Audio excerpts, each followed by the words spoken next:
I got the coffee and I'm good to go. Cheers to the coffee. This is my son's cup. What is it? Okay. I Hey, even got my welcome. catch up, right? That's what I'm talking about. That's what I'm talking about. That's brilliant. That's golden. Hey, look, this is look. My name's Hans, and this is What's Your Story? Just a chat show slash catch up, where I catch up with different guests who are all about moving away from the pain or moving away from the struggles that they've had in their lives and onto success. And today's guest is Benny Esco, the founder of the global movement, Globalshift, and also I think you got a bit of an Instagram following, haven't you? Yeah, it's getting there. Yeah, that's brilliant. So, Benny, what's been going on? Or just going after my dream, going after my passion, and just working on myself, Yeah. developing some new beliefs so that I could get closer towards my dream. Oh, a few dings there. That's awesome. So, tell us a little bit about yourself. I obviously I've sort of come across you via Scopers Unite and actually via Instagram. Right. And I don't know, just kind of I saw you on Scopers Unite one day, and I was like, that guy's got a story to tell. Yeah. Well, where do I start? Both my parents were involved in gangs, and I was raised in East Los Angeles. It's a pretty tough and rugged neighborhood. Uh, Majority, it's roughly Hispanic, right? Latin American, um, and growing up in that environment, there was a lot of violence, there was a lot of drugs, there was a lot of just a lot of hate, and being raised in that space, I believe that that type of living was normal.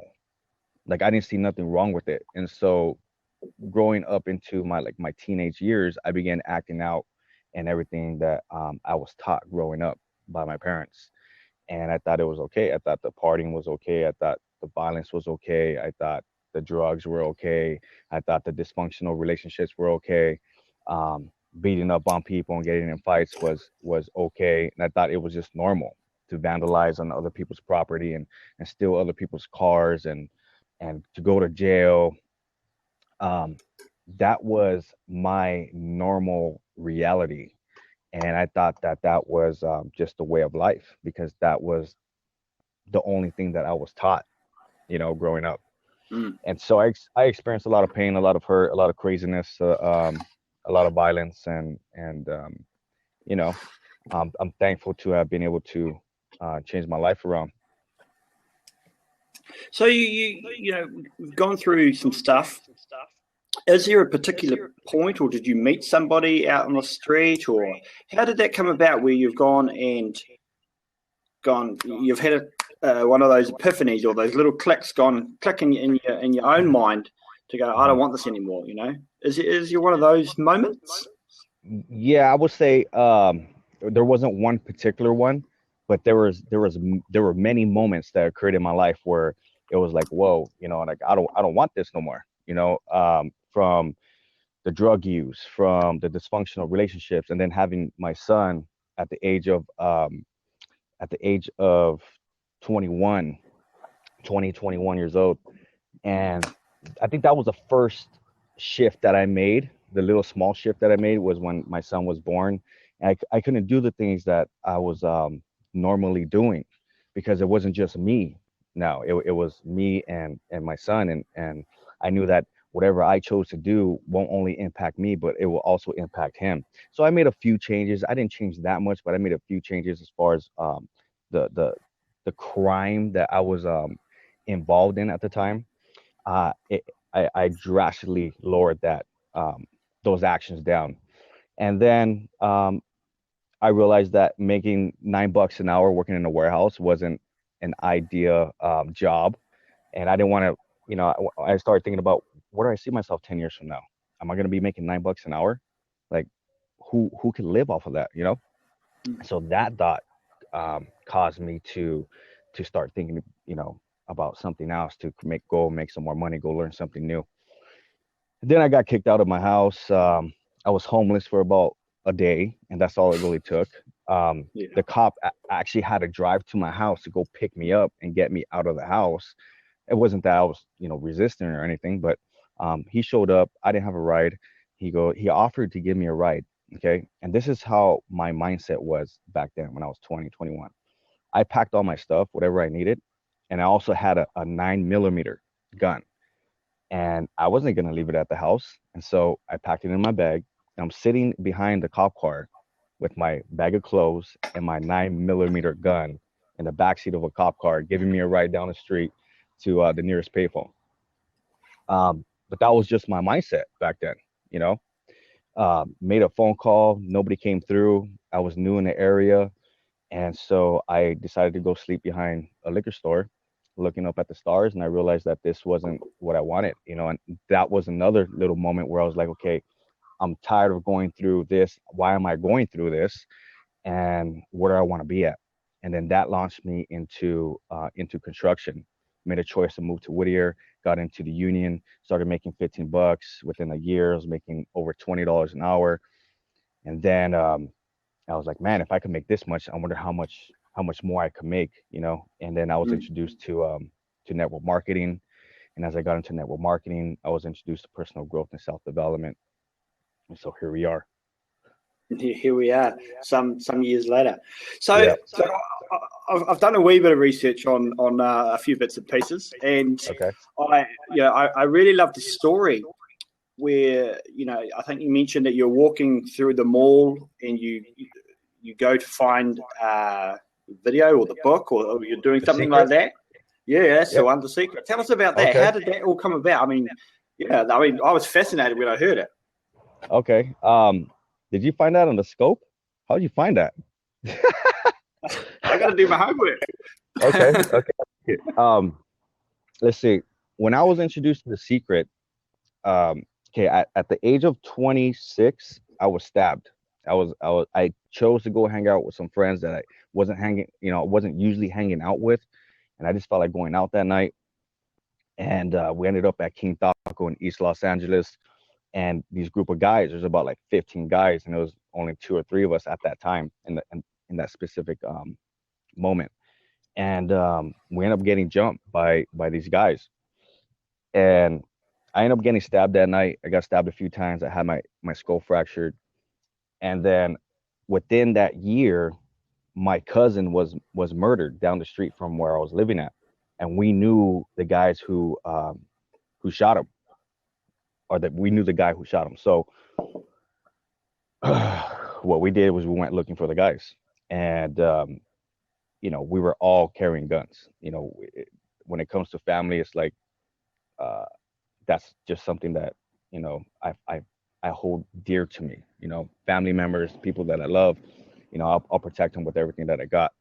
And so we went looking for these guys, and for maybe about a week or so, every single day we were out looking for these group of guys. And it came so close to where we started getting information as far as where they're hanging out, where they're hiding out at. And even we got to a point where we drove up to a house. We all ran out, guns out, ready to go, and running into the house, thinking that they were in there. Thank God they weren't in there, because it would have been bad. And so I started having dreams. I started having dreams of me either getting shot, like vivid dreams of me getting shot in the head and waking up in like cold sweats, and just like it just felt really, really real. And then I was having dreams where I was shooting people, and I would see the bullets going into the bodies. Like, it was just crazy. So I started having these dreams. And this was the time when I first got into network marketing. And my friend, who was in network marketing as well, he uh, he introduced me to the secret. My friend Anthony. So he puts me on the secret. We go out to go celebrate his uh his success in the business, and I end up dropping him off around 2 o'clock in the morning, and we spend about 4 or 5 hours. Well, he spends about 4 or 5 hours sharing his dreams, sharing his passion, sharing his goals, and just his thought patterns. And I'm sitting there at the edge of the bed, and I'm like, all right, dude. Like I don't say nothing, right? He's saying all this stuff. He goes, dude, you have no idea what we got in our hands. Like you have no idea what you're capable of, and just no one ever spoke to me that way. So when he was done, I asked him, what got you thinking the way you're thinking, right? And this is when he told me about the first three bits of personal growth and just information pertaining towards the secret, law of attraction, and personal growth. And he told me about um, Think and Grow Rich by Napoleon Hill. Then he told me about The World's Greatest Salesman. And then he told me about The Secret. He goes, you ever heard of The Secret? And I was like, what the hell is that? And he goes, dude, he goes, you gotta watch The Secret. So he tells me a little bit about The Secret. I don't understand what he's talking about, but I'm very, very curious as far as what's in the books and what's in The Secret. So that following Monday, I go to the mall and I'm looking for the books. And keep in mind that I'm old at the time. I've never ever read a book ever in my life, right? I've skimmed through the books in school, right, to get whatever answers I needed, but I hated reading. But I was very, very curious, and I was very, very uh, interested in what type of information were in these books.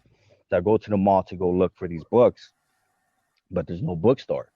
So this is roughly around Christmas time. So there's the mall's packed, people everywhere, and I'm walking out. There's no bookstore. I'm walking out, and something tells me to go up the escalator. I don't know if I see a pretty girl or what, but I go up the escalator. I'm already leaving. I'm leaving the mall, and I go up the escalator, and so I'm walking, and then I come across a video store, and so I look up inside the video store. I go, wait a minute, maybe they have The Secret in there, right? The documentary. So I walk in and I go under documentaries. I'm looking, I'm looking, I'm looking. I'm like, I spend like 5 or 10 minutes looking. I don't find nothing. And so I decide, you know what? I'm just going to take off. So I'm walking out, and then something tells me to ask the cashier to see if they have The Secret. So I walk up to the cashier. I go, excuse me, do you have The Secret? And she looks at me like I'm crazy. She goes, what do you mean, do I have The Secret? I go, yeah, The Secret. And I got her to know it's a movie, a documentary. She goes, oh, she goes, let me check. And so she goes on a computer and she looks, she goes, you're in luck. There's one more left. And as a matter of fact, I remember seeing it yesterday. Come with me, I'll show you where it's at. So we go to the location, she remembers seeing it, and it's not there. She goes, it's in the system. So either somebody stole it or it's somewhere in the store. And she goes, I'll help you look for it for a few minutes.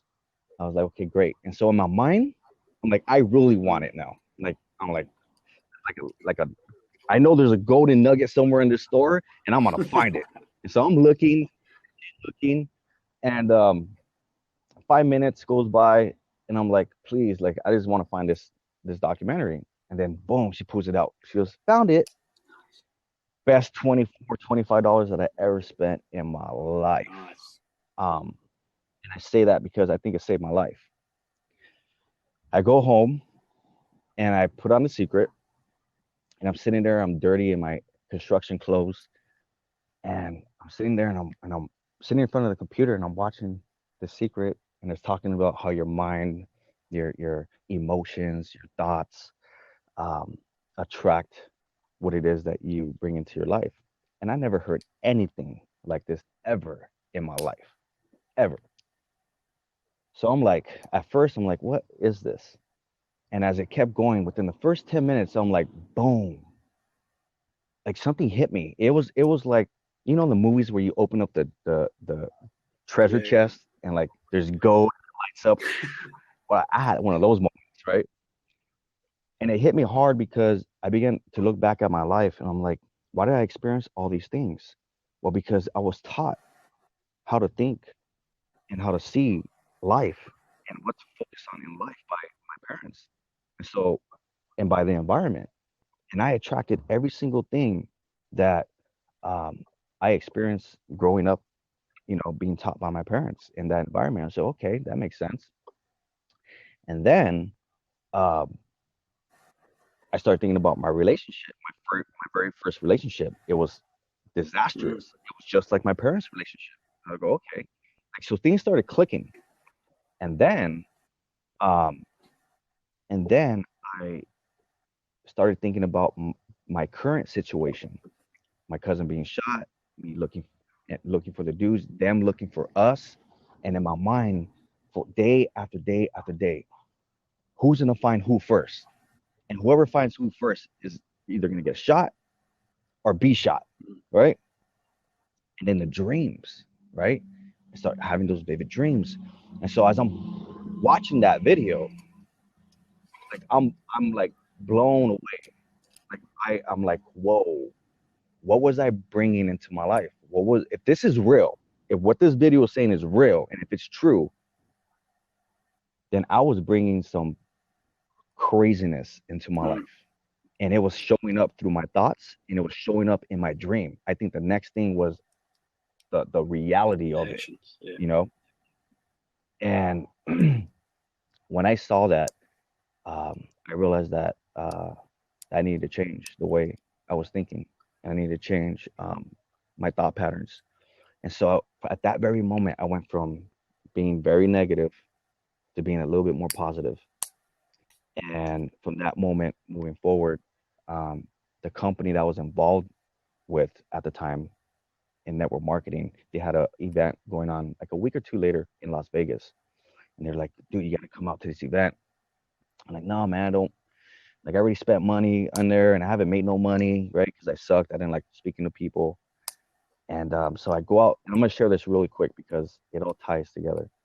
I go out to this event, and we're not supposed to go out. We're supposed to be there learning about business. We go Saturday night, we go out to this Madeline Bay, right? We're at the top of Madeline Bay, and it's like, I've never been into a club like that before. Like, upscale business owners, doctors, and just, celebrities and whatnot. And so I'm standing there, and this guy walks up to us. His name is Steve, in his 60s, looks Irish. We exchange small talk, and he starts talking with my friend Anthony, and me and his sister are talking. We're looking over the strip, and then he turns to me. He goes, Benny, right? And I go, yeah. He goes, do you mind if I tell you something? I was like, sure. He goes, no, like, do you mind if I tell you something? I'm like, yeah, what do you want to tell me? He goes, you may not know me, but I know a few things about you. And I know for a fact that you've been through a lot of things growing up. You've been through a lot of challenges, but I also know that you've been able to overcome those challenges. Now, I don't know what it is that you're striving towards right now, but I have a feeling that's pretty big. And I'm going to let you know right now, just like before, you're going to come across a lot of challenges, but you're also going to be able to overcome those challenges. And he goes, the only reason why I say that is because as I look into your eyes, I see a champion, right? And this is a complete stranger. And there's a energetic, there is an emotion that I'm feeling, like booming through my whole body. Like, and he goes, I've come across a lot of different people, and I come across a lot of different faces, but as I stand here before you, there's a certain vibe, there's a certain energy that I'm getting. And at the time, I didn't know what the hell a vibe or energy was. Like, I'm like, okay. I just knew that I felt good. I felt like I was levitating. And he goes, only if you knew who I was would my words matter to you. And it was like, I don't know what the hell's going on right now, but I feel freaking amazing. Like, there's like, it was a synchronistic confirmation moment that occurred that night, 2 weeks later, after watching The Secret. And I knew that my shift in thoughts and where I wanted to go, but this was confirmation that this was it. And so I jumped into personal growth and self-development, went into the lab, and I just boom, boom, boom, just started working on my mind. And here we are, Globalshift Movement, Instagram account. Damn, man, that's the business, And as I listen to you, from my source, I mean, it basically, from what you've just said, was exactly what I heard on a podcast that you were on a few years ago. And what is it? I can't remember the name of the podcast, but anyway, yeah, that's the one. And I just like, as I heard it, I was listening to it first time. I was just like, yeah, that's awesome. But as I hear it from you, and it's just like even more intense, you know. Obviously, you didn't go into that story about Steve. That's amazing, man. That's such the place where I want, you know, exactly what I want this platform of What's Your Story to go about from, you know, Absolutely. obviously, if you don't mind me saying, that gang life and mentality of negativity and all of that stuff. And you've shifted. We've actually seen in the last sort of 20 minutes how you've gone and explained how you've moved away from that and moving into your success. Tell me a wee bit about this global movement that you've started, Globalshift. Yeah. Yeah. As I got into personal growth and as I got into network marketing and, you know, working with people and realizing that, man, like I really love this whole bettering yourself. You know, I really love this self-development, self-improvement, you know, elevation, taking yourself to the next level. I loved it. And I love being able to share that with others, to uplift others, to encourage others. It felt really, really good. You know, out of everything in the business, that was the main reason why I was doing it. And that business fell apart for me, stopped doing it, went through some challenges, and but I was still passionate about serving others, you know. And I used to always write my own quotes. I used to make up my own quotes, Mm. right? I wasn't too deep into personal growth, but I would write my own quotes.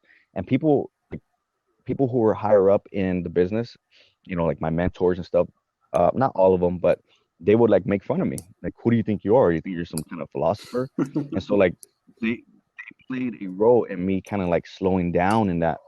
And then but I've always had a passion to motivate others and just to uplift other people. So in 2014, I I went through this process of reprogramming my subconscious, right?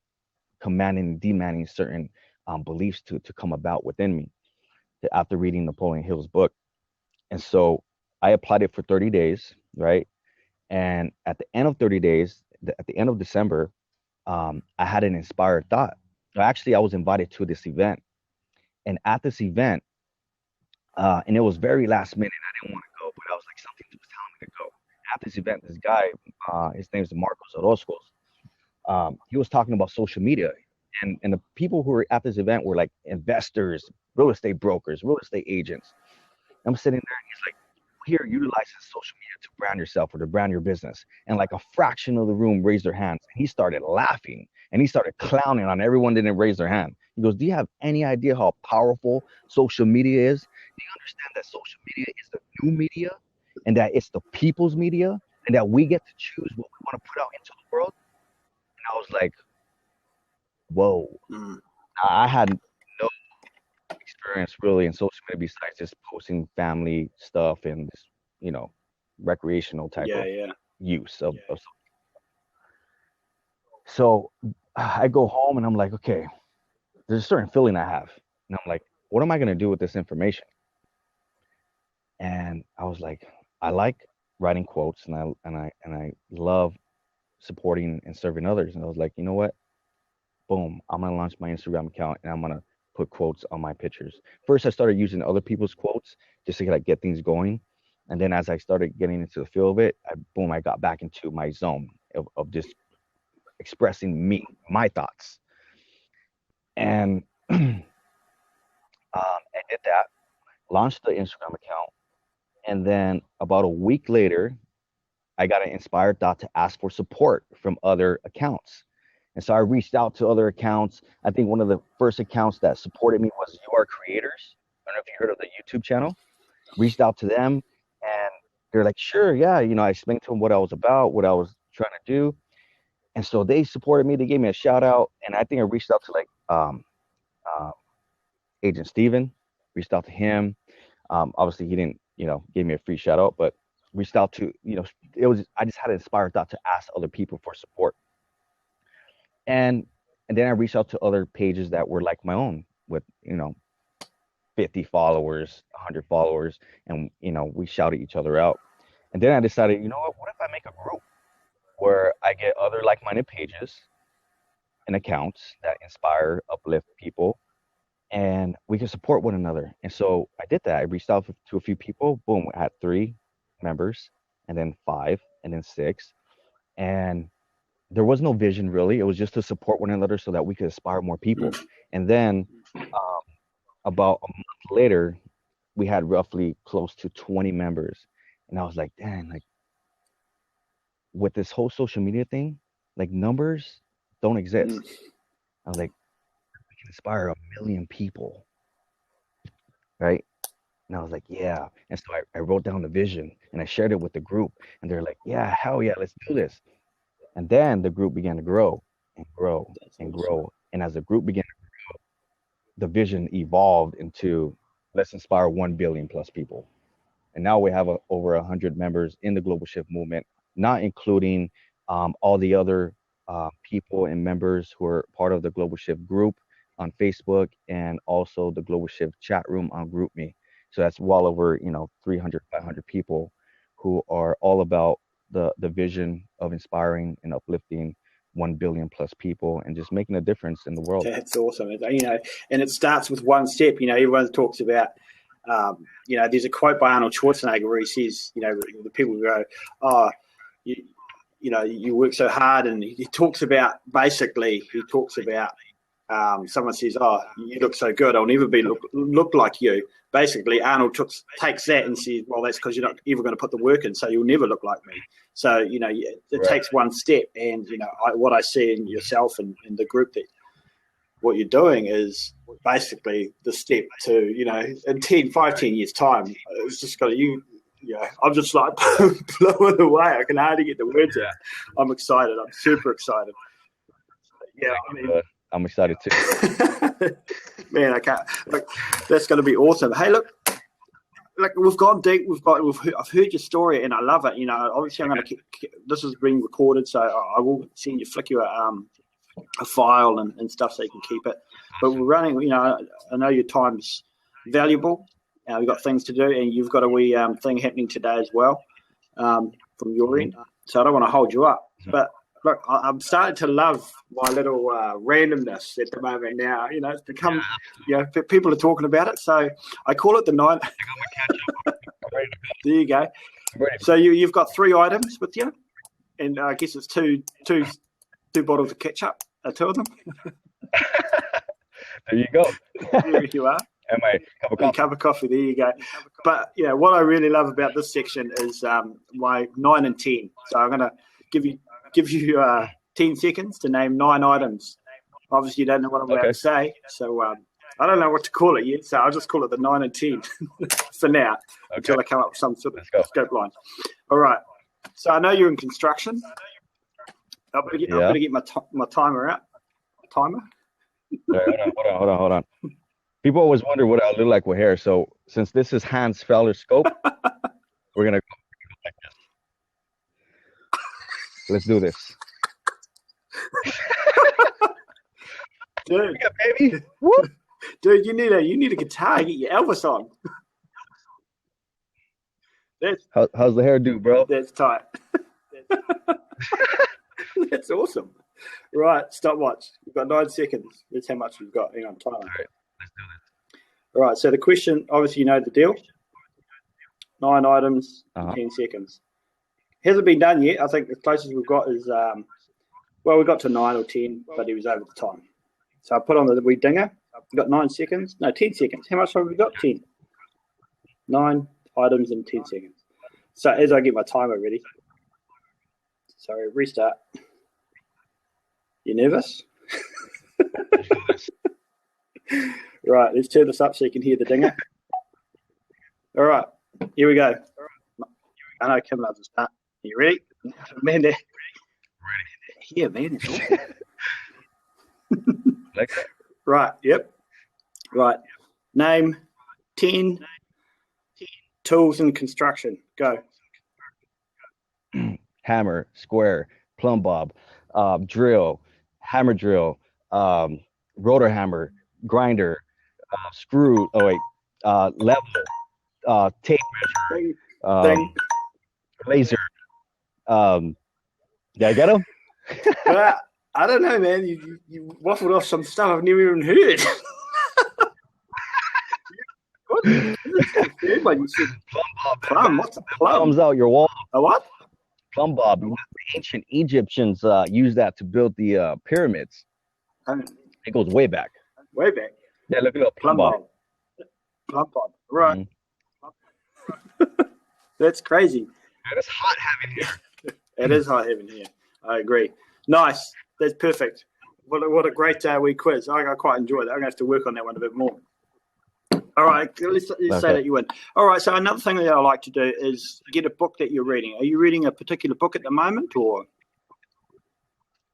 Yes, I am. I am reading The Law of Success. The Law of Success. By. I know the one. Law of Success. All right. So what I like to do is just give back to somebody. So I will someone in the background there that I will send a copy to, and I think who's this person here? Man, that is awesome. I came ready. I got my. That's cool, man. Right. Tight. Christine, I think you're a deserver of this book. I see you there. Yeah, I'll be in contact, Christine. Hey, are you going to Vegas in August? Yes, I am. How are you getting there? Of course. Driving. Nice. Yeah. Let's touch base, because I'm flying into LA. We were down the track, and okay, we're going to do some chat. You plan on driving? Could be an option. From LA. Okay. So that'd be awesome. Yeah, maybe we can work something. Roll with me. Either either. We'll see how we go. All right. That's the show. Okay. Easy as, eh? I hope I didn't stress you out too much.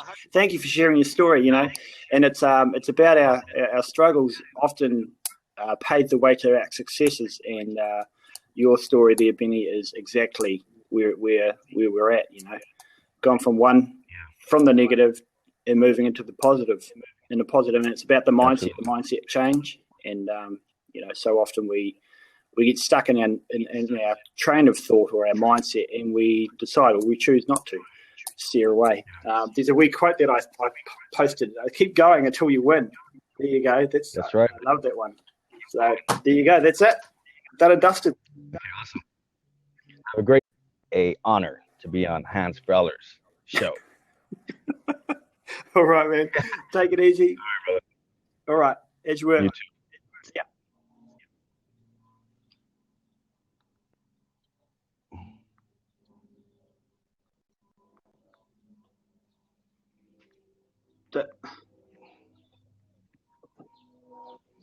Oh no, I don't know what's going on. Click.